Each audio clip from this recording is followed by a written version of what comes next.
thinking about the topic that I really wanted to hold space for today. And the biggest thing that really came to me is the shadow. And I'm really excited to deep dive and understanding more of the importance of the shadow. And it was really interesting just even thinking about how to connect that into our story today.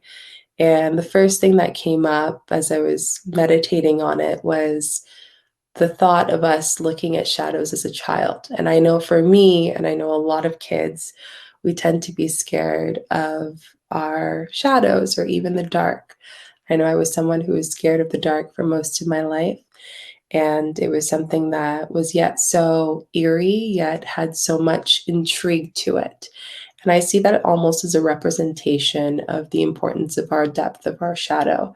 So just thinking about that deeply together here. So I just want to kind of do a little activity with you guys quickly. Closing your eyes and just holding space and just bringing yourself to maybe the first memory you had where you probably encountered a shadow or encountered darkness. And bringing yourself to that space and just closing your eyes here, and just taking a deep breath in and exhaling out through the mouth, and a deep breath in through the nose, and exhaling out through the mouth.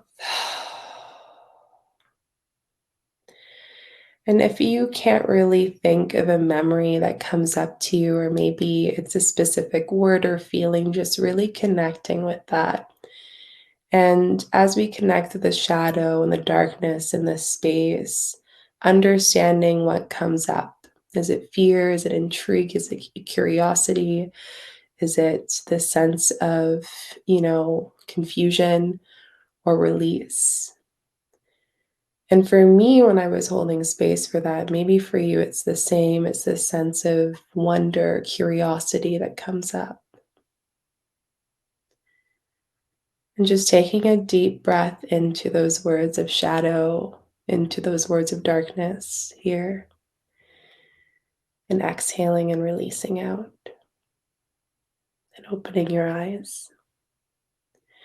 Every time I think about the darkness and shadow, I always come back to this moment of me going down the basement, running as a kid, and scared and running back up because I didn't want my sisters and siblings to turn off the light and leave me down in the basement.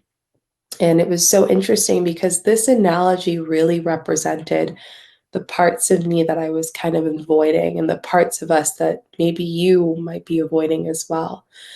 So I want to take you on a journey of what the shadow is, the importance of the shadow, and how it plays a role of our decisions, of our relationships, and even our freedom of being what we want to hold space for in our soul being. If you guys have not met me, I am Shika. I'm an energy healer. I'm also a YouTube channel content creator, and I hold space with various modalities such as shamanic, plant medicine, Reiki, Akashic, past life. And through those various modalities, I help people hold space for consciousness and specifically through the shadow. And it's a beautiful space that we can hold so much that can bring us more into our happiness and into the light as well. I'm also a mentor, so I hold space for people to mentor and go deeper into this. Now, starting my whole journey of the shadow didn't start here with embracing it. It definitely did not. It was me running up the stairs as a kid, running away from the light, hoping that my sisters or my brother would not turn off the light, trying to leave me in the dark and shut the door quickly. It was took me years, many years, for me to decide that the shadow was actually my friend and not something that I had to fear. I've been in the media space for quite a while, and I was, an ambitious person, and this is kind of where my story started. It's probably years ago where I was just sitting in a space, my last year of university, and I was holding a space of helping others and wanting to help people with my background in communications and business. Quite ambitious with both parents, very avid on going to school, getting a degree, out of, five girls and one boy. We had very powerful women in our space, and I was grateful for such a powerful mom that worked so hard to get her law degree on her own and to work in a space where, she didn't really have the finances and the emotional support from her family that she wanted to growing up. My dad, on the other side, where education was not as highlighted as a priority, yet working hard was more of something that was important to show your worthiness. So, coming from both spaces of teaching, so it was very interesting being raised by my family. And yeah, it definitely gave me an eye opener moving forward into the space. As I went to the end of my schooling year, I ended up going into a gig to work as a marketing um, specialist. And it was such a beautiful experience. I remember feeling so excited, and I was like, oh, this is awesome. I get to work as a marketing specialist for a nonprofit organization. And I was making a good income. Like, I was happy. I was in a space that I was meant to be. And yet, at this point, there was so much again of the shadow that I was avoiding that I didn't know until later on. And within 2 to 3 months, I ended up promoting into management. And I was so happy, so ecstatic. Yet there was a lot of shadow coming in energetically into that space. Managers and superiors not wanting me to be in that space, and not wanting me to be the only woman on the director position at that time. And me obviously just going and working hard and just having my mom speaking in my mind, just saying, keep on going, keep on going. Around April 12th, I remember between the 8th and the 12th, my life changed completely. And I even thinking about it right now, time is so different, so shifted. I don't even think about time anymore. But 8th to the 12th, and it's crazy just speaking to you to remember those dates, was a day and the range of days that changed my life completely. We went on a travel trip where I was supposed to be promoted for management. And as I sat and we drove there was something shifting that I felt like there was going to be something different. It was a feeling of fear of being promoted and feeling that I've accomplished something. And I made it after going to university, and all of these things were happening for me. This is exactly what I wanted, right? And we ended up going on our trip and did various tours and officially got promoted at that time. And the next day, we ended up celebrating, and it was myself as well as my manager and our assistant. And during that time, yet did I know, as it's never people's fault, of course. That night, I ended up being raped by my manager. And this was something that I never thought would happen. They say that 2 out of 3 people are raped by people they know or people that are close to them. And that manager was someone I looked up to, someone that I thought wanted the best interest in me and my work. But the more and more I think about it, the more I saw that my successes were paining that person. And, you know, it was almost like a jab to his being of seeing me and my successes, and also a space of where it was almost a manifestation of the shadow itself. And I'll go back to this a little bit more later in the story.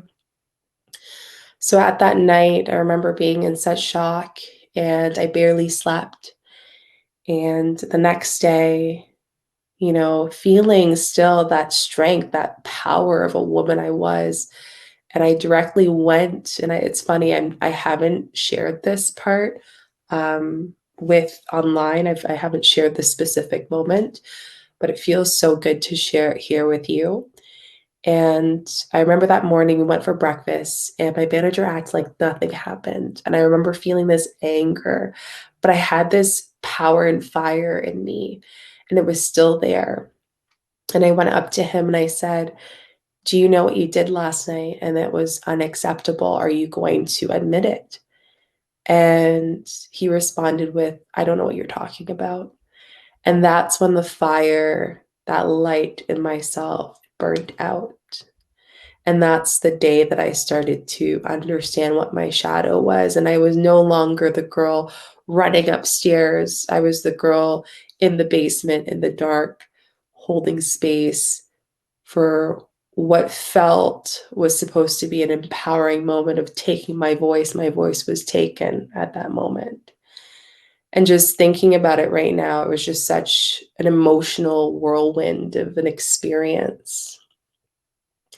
Later that time, we ended up driving back, and I remember I was driving in my car with my assistant, and we drove and I was shaking as we drove, and I was still driving. And I did tell him about it, which he was very, very, very, supportive and wanted to make sure that I was going to be reporting it to HR. And as the story continues, again, my shadow came in, the shadow came in, it came into that darkness space, from driving to feeling in shock, from going home and feeling this sense of filth and dirtiness that was happening on me. But it was just all of these emotions that I felt, and also blocks in my being of my power, of my womanhood, of my sacred space, of my body. Like all of that was violated.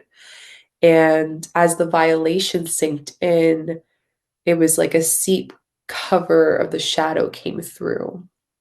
I remember going to the hospital after, and so many things happened. Ironically enough, I got officially diagnosed with endometriosis months later. And then I was going to therapy and doing all the things, and it still wasn't working for me. I just felt like I just kept repeating my story. And every time I did, it was like I was going through a traumatic experience again. It's almost like you're sharing a story to someone, they can't truly understand it. And I think that's the beauty of more and more women speaking about our experiences, our traumas, and having space of community, because the more we have community, the more that we can understand that we're not alone. The more that we can hold space for community, the more that we can have spaces of safe vulnerability where we can ultimately feel seen, be seen, and, have that light in our shadow that we're looking for to keep us going. So after a year and a half, and I just was just in so much darkness. And this was kind of the point, turning point. I changed my water, my diet to alcohol, because that was something that considered to be helpful for me. That's what I thought was helpful for me. I started to, push those pleasures into addiction to that. I would go to the gym 3 times a day because I wanted to have something that could allow me to obsess over it so I wouldn't have to feel the sense of pain and vulnerability, the sense of shame, the sense of, just feeling alone, loneliness. And there's a difference, right? There's a difference between being alone and being lonely. Being alone, we can enjoy being alone. We can enjoy going for a walk. We can enjoy holding those spaces. And if we can be alone to reflect on the experiences we've had, that can be helpful. But being lonely can hold space where we don't feel being seen. We don't feel being, nurtured and loved and supported. And that's where I was. I was in the space of feeling lonely. And then I remembered specifically at this time where things shifted. I stood in the shower for 20 minutes and I just cried and let the water go on my body. And I was just there in the space. And just a trigger warning at this point, I attempted committing suicide multiple times prior to this. It was probably 2 days before this happened. Um, and I stood there and I kid you not, this is what allowed me to understand the power of what shadow and how it can help you in a way. It's like I heard this voice saying, "You're not done yet. You're not done this life yet." And up to this day, I cannot explain what that voice was. I cannot explain what that intuitive feeling, that person that came in and just kind of was like, I'm here, I see you, and I know you're in pain, but it's gonna get better, you know? It's gonna get better. And it's like I needed to hear that. I needed to hear that this isn't everything. I'm not gonna feel this pain forever. And even though I heard it from my therapist, it was like hearing it from that voice that was so much deeper, that was in that dark space, was what picked me up and scooped me up to kind of find other options. So as I started to hold space for that, more and more things started to align and synchronize. And that's where the importance of the shadow comes in. I started to notice that, yes, therapy was great and it was helping me expand deeper and deeper, which was beautiful. But the ultimate expansion was when I started getting into healing. So, energy healing was something that I opened up because I felt I wanted to just heal. I just honestly just wanted to heal. And when you get to a point where you're so low, you can only go up, right? And to give you more of a background about me, my family, so my parents were very liberal about religion and beliefs, and they were very open about things as well. And their parents were very devout Catholic. So it was very interesting seeing the way we were raised compared to the way my parents were raised. Very, very different. But there was just this inclination of like wanting to learn more about spirituality, and spirituality in the sense of, energy, and learning about, expansion and awakenings. And I'm sure you've heard of those things. Some people even consider it as new age spirituality, but I do believe it is something that is been here for ages and years beyond our being right now. And I did an energy healing. And for some reason, I got pulled um, to do a deep healing in Bali. And this was years ago. So I decided to fly to Asia. I spent a month and a half there, 2 weeks in Thailand, and almost a month in Bali. And I promised myself the last week before, I would just work on myself. And prior to this, I have not cried. I have not felt love for someone, because for me, I felt like my body, my being was unworthy, because I still felt, even though I was telling my story to my therapist, I just still felt the wounds were still on me, right? That people would be able to see when they looked at me in the eyes, they would be able to see my story, and I felt so vulnerable. So I ended up going to a healing, and it was just so crazy how things worked out. I flew into Bali. I got in late and it was dark, and the place that I ended up staying at, ironically, didn't know at the time, right across from it was the energy healing I was meant to do. So funny enough, at the end of it, my trip, I end up booking the place and find out that it's there. It's the exact same place. It's almost like universe wanted me to go full circle. They're like, we're going to bring you back where you started, which is usually the case, right? Which is the interesting part of the shadow. The shadow is the ability for us to understand what parts of us are we avoiding, and what parts of us do we need to come back to and learn. And I tell my mentors this all the time, where the shadow is essentially, if you were to write down all the things you don't like about yourself, right? And all the things that you don't really want to hold space for. And then you put your name at the top of that paper. That is your shadow. Your shadow is the combination of our ego, but it's also the part of us that we avoid, right?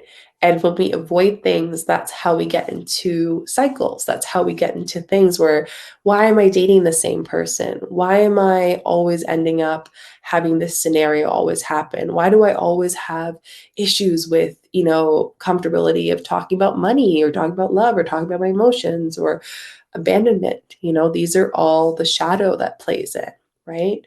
Just think about yourself and that fear that you felt or whatever came up when you closed your eyes and tuned into the words of shadow and darkness. That is the shadow. And our bodies are so tuned, we can just know automatically. So I ended up going on my first healing. Her name is Chelsea. I still work with her today. She is the reason why I'm doing the work that I do. And as soon as I walked into the door, it was like, it was like wind hit my face. And it was almost like universe just like took all the walls, every wall of me and who I am, and just broke it down, you know?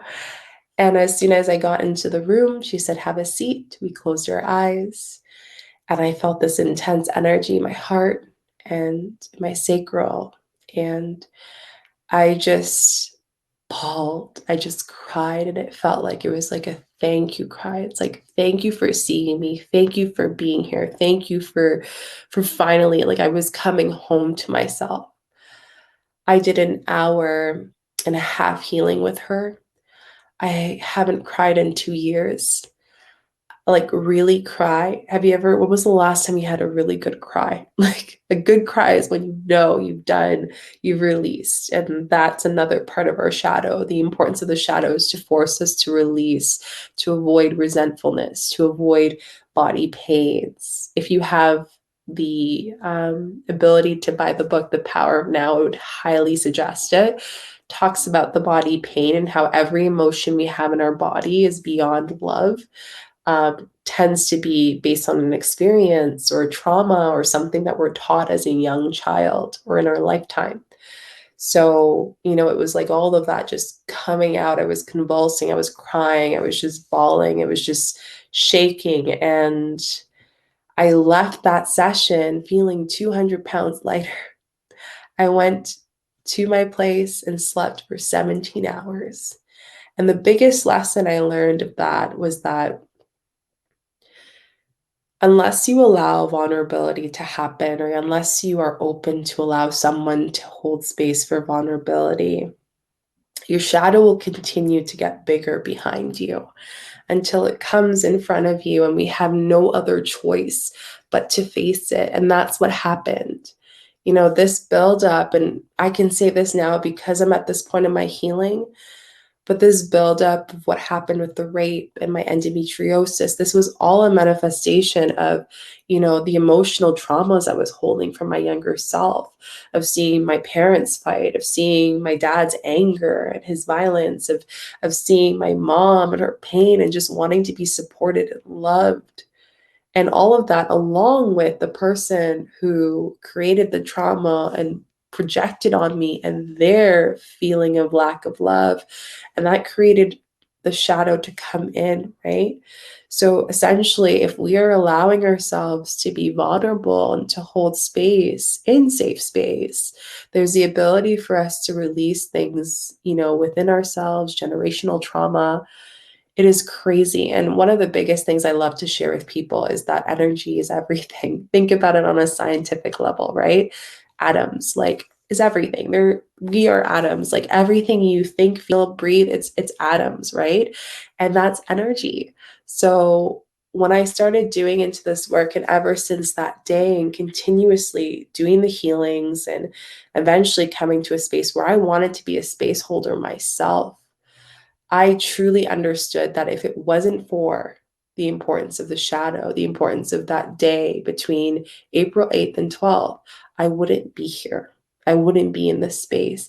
I wouldn't be helping hundreds of women and men and beings hold space of understanding why their shadow is coming out and why this lesson, after years of it happening or just recently happening, being highlighted in this time. And it's almost a gift if you really think about it, right? It might not be a gift at the time. Trust me, if years ago when I was in the shower or even right after I was raped, if I were to say that was a gift, I would literally cry and I would say, no, you're full of ish. Like I would not agree with that. But now I can see that, yes, it holds space. And that's another part, probably one of the biggest parts of the importance of the shadow.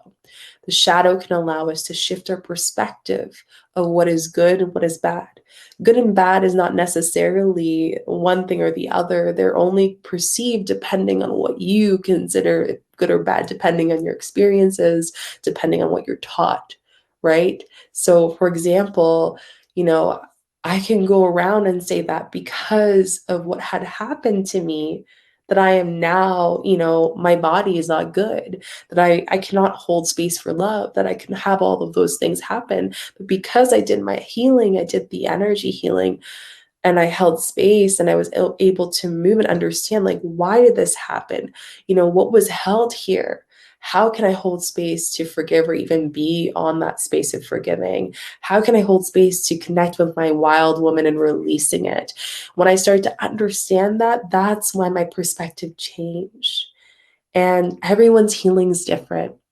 Some people end up deciding and being at that space at 60. Some people are 20. Some people are, it depends on each person. The biggest thing I ask you is don't put a time of when your shadow is meant to teach you that one lesson. There's no end time to that lesson. But of course, it is choice as well. It is up to you to decide, am I going to allow myself to live and avoid that shadow and keep running up that stairs, avoiding the darkness? Or am I actually going to allow myself to be curious and to question and to trust and to hold space and understand, how can I shift my perspective here? How can I be more vulnerable? How can I release this trauma so I don't continue to have it through generations, and I can release that for generations before that as well? And how can I allow my shadow to be the most empowering thing for me? Because if it wasn't for my shadow, I wouldn't be a healer. I truly wouldn't. I would still be working at that job, and maybe I would have still been there sad and in pain and in shock. Who knows? But it was my body that told me I had to leave. It was my body that told me that I had to release that. It was the shadow that came in this overbearing energy that says, Shika, you can't physically, mentally, or emotionally be here, and there's something better for you. So, in times of shifting, I really encourage you, especially if you're going through an awakening or a change in your life, to go to the space of the shadow and to embrace your shadow, to embrace the good and the bad, and challenge that part of yourself. I really hope that this space helped you go deeper. I really hope that you were able to feel inspired by my words. And I am so excited to see you evolve in your shadow and to embrace your shadow. And whatever part of my story resonated, I'm so looking forward to you taking that into your days and to go back to those words every time you are challenged by your shadow. I would like to share with you guys, if you want to hold space, I do live meditations on my YouTube channel, Shika Chika. And it's a space where I can give you all the access to do your shadow work. If you're interested in learning about energy healing, shadow work, I would really encourage you to go there. And if you're interested in going and working with me one-on-one and you feel connected with me, you can also apply for my one-on-one mentoring. I also have my Conscious Abundant Academy as well, where I have various programs to help you deep dive deeper as well. So thank you so much for holding space. Thank you so much for being here. And I love you all so much.